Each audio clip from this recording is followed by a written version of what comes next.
Invitations to apply.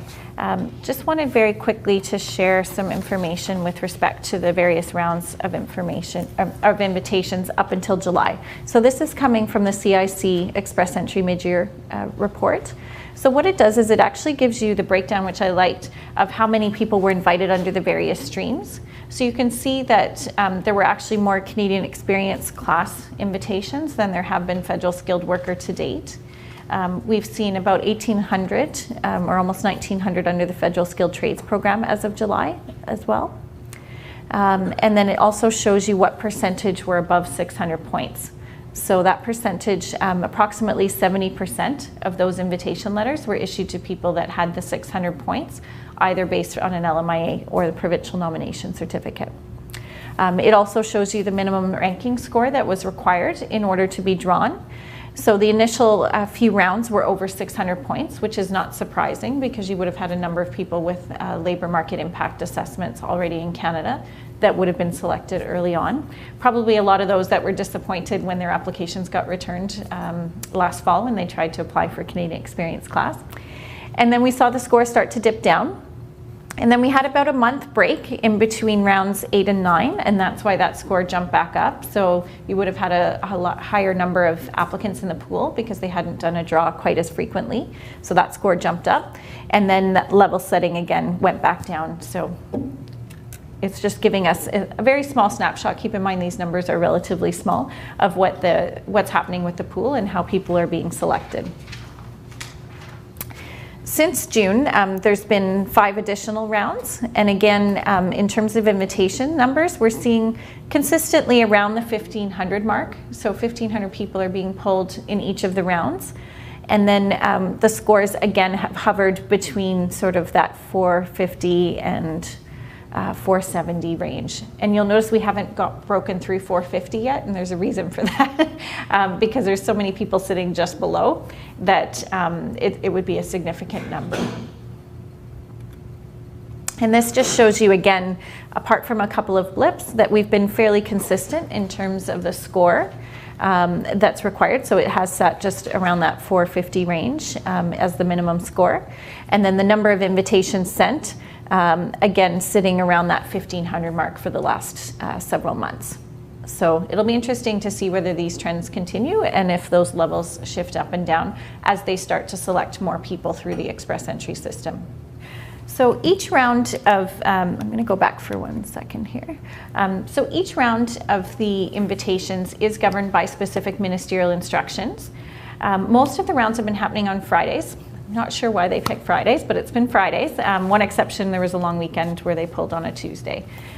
So if you're working on submitting a profile during the course of a week, it's worthwhile to push to try to get that submitted by Friday because there may very well be a draw that evening. I had one yesterday, we submitted yesterday morning, and we got an invitation letter last night. So the client was very pleased that it was a very quick process. So keep that in mind, Fridays do seem to be the day.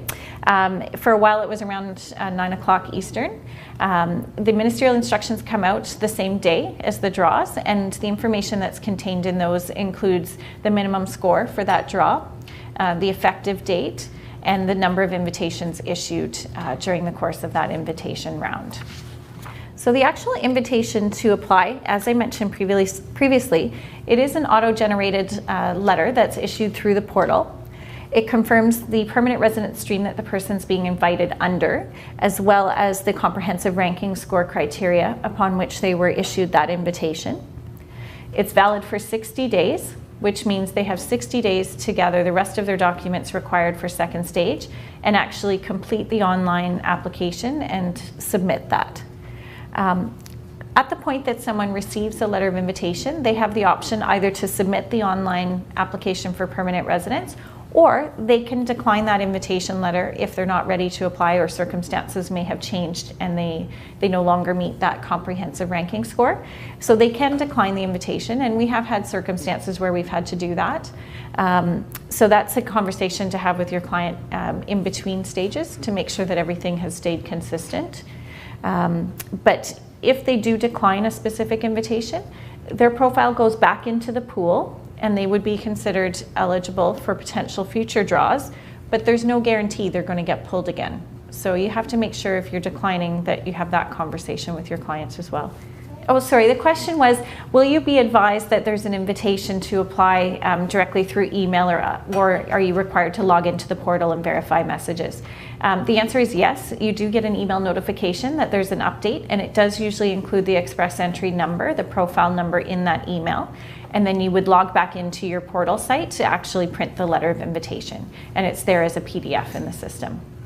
To decline an invitation, if you log into your portal once an invitation letter is approved, you'll see under the applicant's name, or if you search by either the name or their express entry number, there's a button that says decline invitation.